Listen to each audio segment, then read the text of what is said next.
All glories to Srila A.C. Bhaktivedanta Swami Prabhupada Ki Jai. All glories to Srila Krishnadas Kaviraj Goswami Maharaj Ki Jai. Sri Chaitanya Charitamrta Madhya Lila, Chapter 12, Text 167. Prabhu kahe more deha lapara vyanjane pitapana amrita gutika deha bhakta jnane. Translation. Sri Chaitanya Mahaprabhu said, "You can give me the ordinary vegetable known as lapra vyanjana, and you may deliver to all the devotees better preparations like cakes, sweet rice, and amrita gutika." Purport. Lapra vyanjana is a combination of several grain vegetables all mixed together. It is often mixed with rice and delivered to poor men. Amrita gutika is a preparation of thick puri mixed with condensed milk. It is also known as amrita rasavali.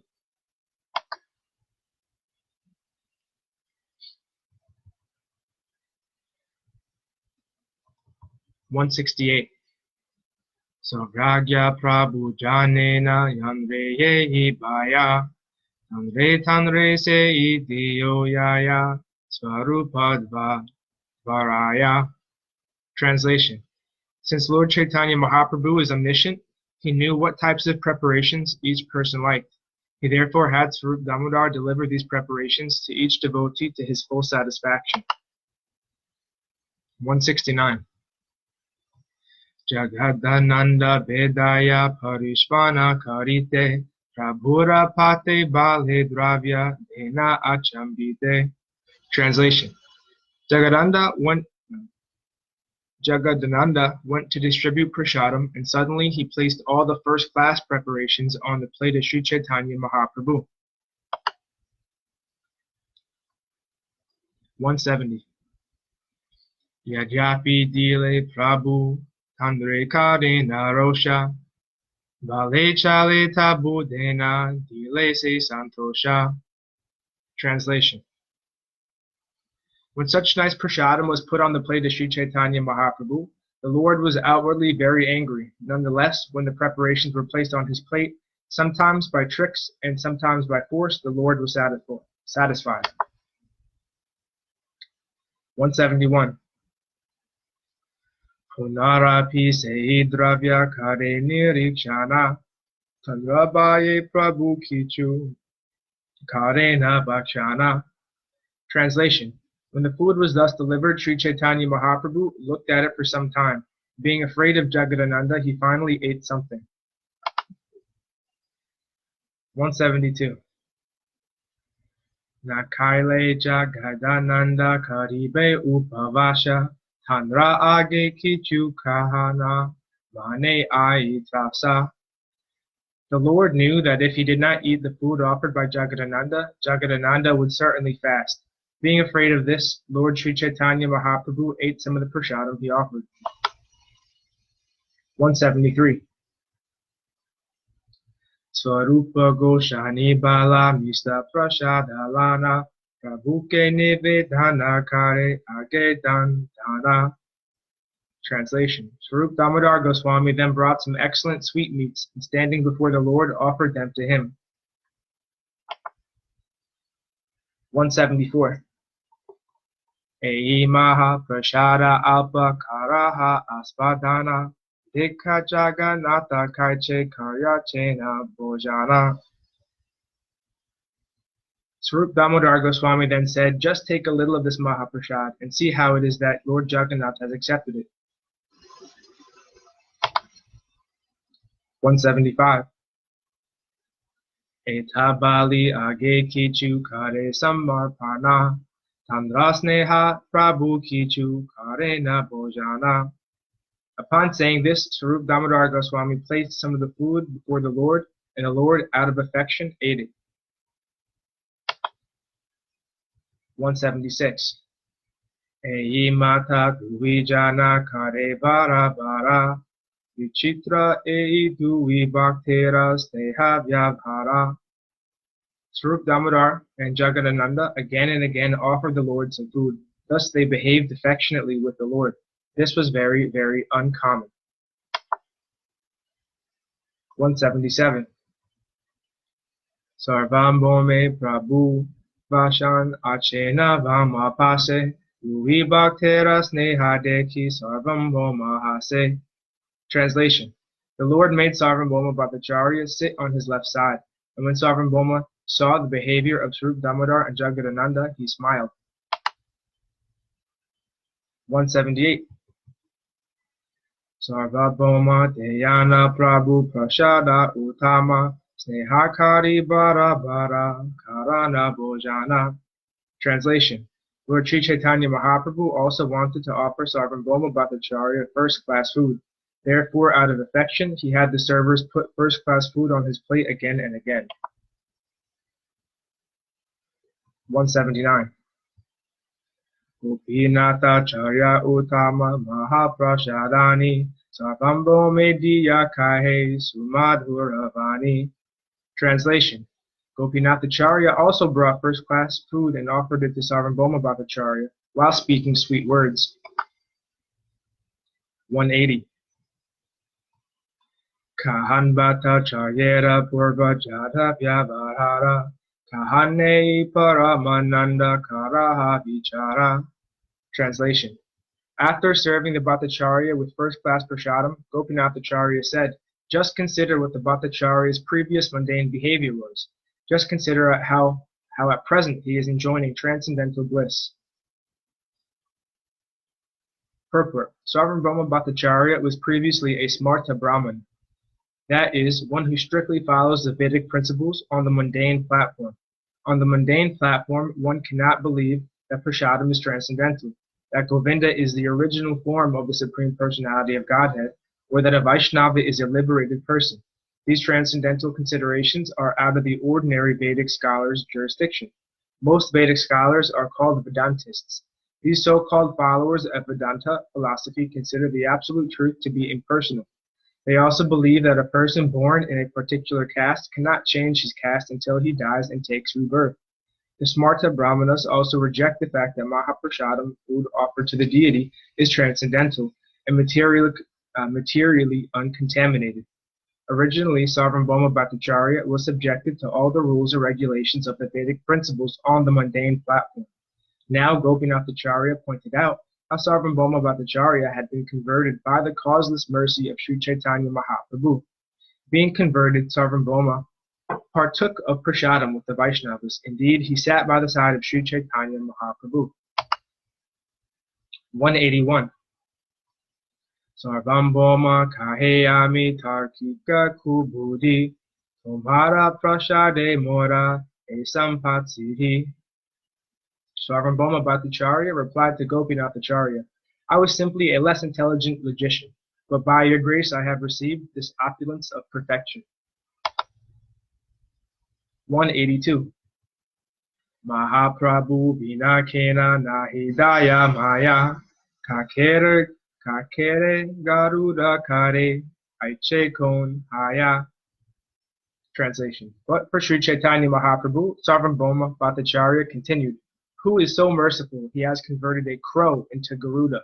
Who could be so merciful?" 183. Tarkika Shri Gala Sange Behu Behu Kari Sehi Mukhe Ebe Sada Kahi Krishna Hari. In the association of the jackals known as logicians, I simply continued to bark a resounding "Bew, bew." Now, from the same mouth, I am chanting the holy names Krishna and Hari. 184. Kahan Bahir Mukha Tarkika Sishyangana Sange Kahane Sangha Sudha Samudra Tarange. Translation. Whereas I once associated with the disciples of logic, all non-devotees, I am now merged in the waves of the nectarian ocean of the association of devotees. Purport. As Srila Bhaktisiddhanta Saraswati Thakur explains, the word Bahirmukha refers to a person who is very busy tasting material enjoyment. Such a person always poses himself as an enjoyer of the external energy of the Supreme Personality of Godhead. Being attracted by external opulence, the non-devotee always forgets his intimate relationship with Krishna. Such a person does not like the idea of becoming Krishna conscious. This is explained by Srila Prahlad Maharaj in Srimad Bhagavatam 7.5.30 through 31. Matirna Krishne Parata Svato Va Mito Bi Padyeta Grha Vratanam Adanta Gobhir Vishyatam Tamishram Puna Punas Charvita Charvan Anam Nate Buddha Svarta Gatim Hi Vushnum Durashaya Ye Bahir Artha Manina Andha Yatan Dair Upani Yamanas Te Pisha Tantriam Uru Dhamni Badaha. Materialists who are overly attracted to the material body, material world, and material enjoyment, who cannot control their material senses, are carried to the darkest regions of material existence. Such people cannot become Krishna conscious, either by themselves or by their congregational effort. Such people do not understand that the goal of life for a human being is to understand the Supreme Personality of Godhead, Vishnu. A human life is especially meant for this purpose, and one has to go through all kinds of penances and austerities and set aside the propensity for sense gratification. Materialists always remain blind because they are always guided by blind rascals. A materialistic person considers himself free to act as he likes. He does not know that he is rigidly controlled by the stringent laws of nature, nor does he know that he is to transmigrate from one body to another and perpetually rot in material existence. Such rascals and fools people are lured by the prayers of their foolish leaders for sense gratification, and they cannot understand what is meant by Krishna consciousness. The material world exists outside the spiritual sky, and the foolish materialist cannot estimate the extent of this material sky. What then can he know of the spiritual sky? Materialists simply believe their imperfect senses and do not take instructions from the revealed scriptures. According to the Vedic civilization, one has to see through the authority of the revealed scriptures, Shastra Chakshu. One should see everything through the medium of the Vedic literature. In this way, one can distinguish between the spiritual world and the material world. Those who ignore such instructions cannot be convinced of the existence of the material world. Because they have forgotten their spiritual identity, such materialists take this material world as the all in all. They are therefore called Bahirmukha. 185. Prabhu kahe purve siddha Krishne tomara priti Tomasangeya masabara haila Krishne mati. Translation. Sri Chaitanya Mahaprabhu said to Sovereign Bhoma Bhattacharya, from your previous birth, you have been in Krishna consciousness. Thus, you love Krishna so much that simply by your association, we are all developing Krishna consciousness. 186. Bhakta mahima bhadite bhakti sukhadite Mahaprabhu vina anya nahi trijagate. Translation. Thus there is no one within these three worlds, save for Sri Chaitanya Mahaprabhu, who is always so willing to increase the glories of the devotees and give them satisfaction. Purport. In this regard, one should consult the discussion between Kapila Dev and Devahuti on the subject matter of devotional service. This is found in Srimad Bhagavatam, 3rd Canto.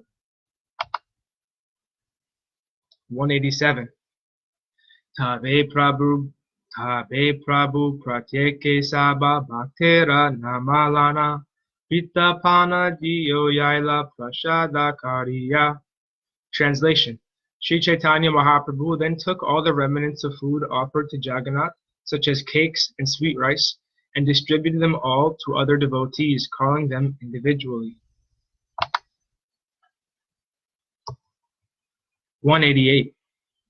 Advaita Nityananda Vasi Yachena Ekatani Dhui Jane Kridha Kalaha Lagila Tatai. Translation. Sri Advaita Acharya and Nityananda Prabhu sat side by side, and when prasadam was being distributed, they engaged in a type of mock fighting.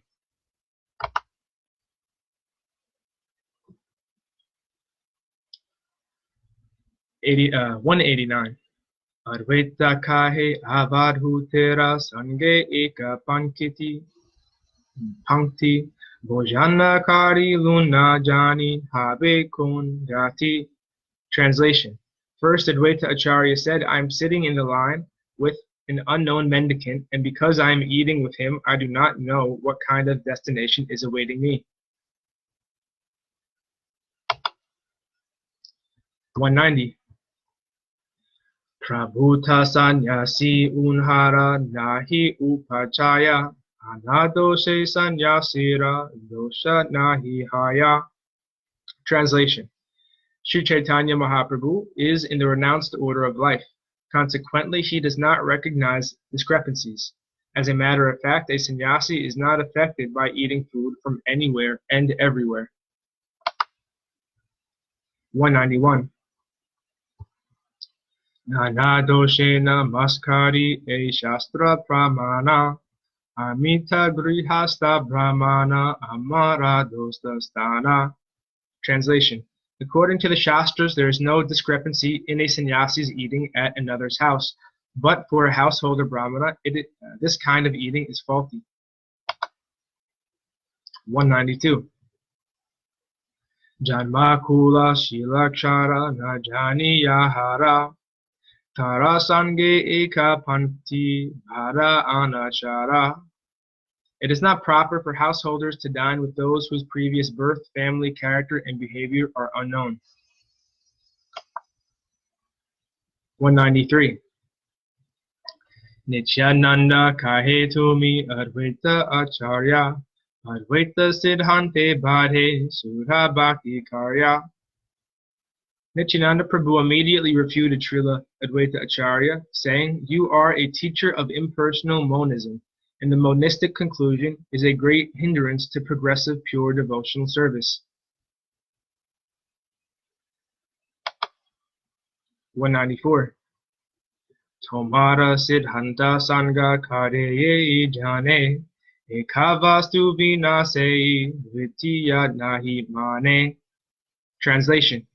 One who participates in your impersonal monistic philosophy does not accept anything but the Brahman. But the one Brahman. Purport. The impersonal monist does not believe that God is the only object of worship and that the living entities are his eternal servants. According to the monists, God and the devotee may be separate in the material state, but when they are spiritually situated, there is no difference between them. This is called Advaita Siddhanta. The conclusion of the monists. Monists consider devotional service of the Lord to be a material activity. Therefore, they consider such devotional activities to be the same as karma, or fruit of activity. This monistic mistake is a great stumbling block on the road to devotional service. Actually, this discussion between Advaita Acharya and Nityananda was a mock fight to serve as a great instruction for all devotees. Sri Nityananda Prabhu wanted to point out that Advaita Acharya, a pure devotee, did not agree with the monistic conclusion. The conclusion of devotional service is Vadanti tat tatva viras tatvam yaj jnanam advayam rameti param matmati bhagavan iti sabhyate. Learned transcendentalists who know the absolute truth call this non-dual substance Brahman, Paramatma, or Bhagavan. Bhagavatam 1.2.11. Absolute knowledge consists of Brahman, Paramatma, and Bhagavan. This conclusion is not the same as that of the monists. Srila Advaita Acharya was given the title of Acharya because he spread the Bhakti cult, not the philosophy of monism. The true conclusion of Advaita Siddhanta, expressed at the very beginning of the Chaitanya Charitamrta Adi, Lila 1.3, is not the same as the philosophy of the monists. Here, Advaita Siddhanta means Advaya Gyan, or oneness in variety. Actually, Srila Nityananda Prabhu was praising Srila Advaita Acharya through friendly mock fighting. He was giving the Vaishnava conclusion in terms of Bhagavatam's conclusive words, Vadanti tat tatva virha. This is also the conclusion of a mantra in the Chandogya Upanishad, Ekam Evadvityam. A devotee knows that there is oneness in diversity. The mantras of the Shastras do not support the monistic conclusions of the impersonalists, nor does Vaishnava philosophy accept impersonalism without variety. Brahman is the greatest, he who includes everything, and that is oneness. As Krishna says in the Bhagavad Gita 7.7, Mata Parataram Nanyat. There is no one superior to Krishna himself. He is the original substance because every category emanates from him. Thus, he is simultaneously one with and different from all other categories. The Lord is always engaged in a variety of spiritual activities, but the monist cannot understand spiritual variety. The conclusion is that although the powerful and the power are one and the same, within the energy of the powerful there are varieties. In those varieties there is a distinction between the different parts of one's personal self, between types of the same category, and between types of different categories. In other words, there is always variety in the categories, which are understood as knowledge, the knower and the knowable.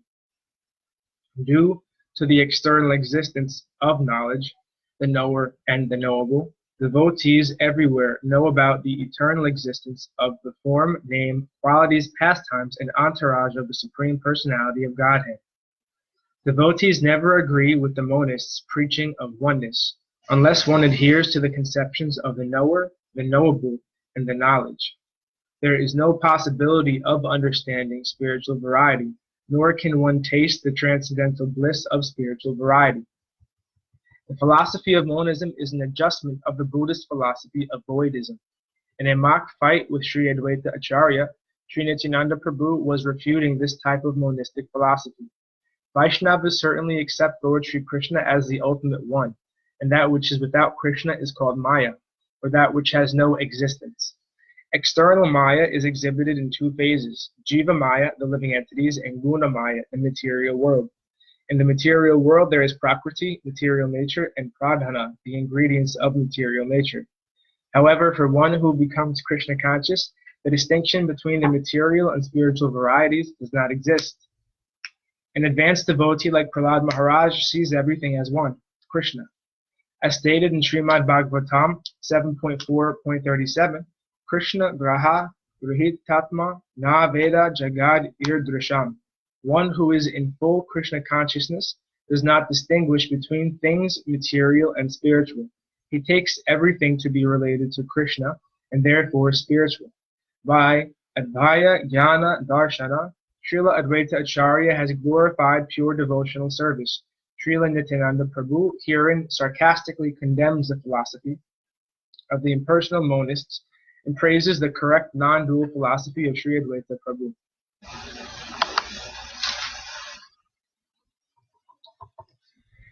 (195) Hena tomara sange mora ekatre bhojana na jani tomara sange keche hayamana. Translation. Nityananda Prabhu continued, You are such a monist, and now I am eating beside you. I do not know how my mind will be affected in this way. Purport. Sangat Sanjayate Kama. Bhagavad Gita 2.62. One develops his consciousness according to society and association. As Srila Nityananda Prabhu admits, a devotee should be very careful when associating with those who are not devotees.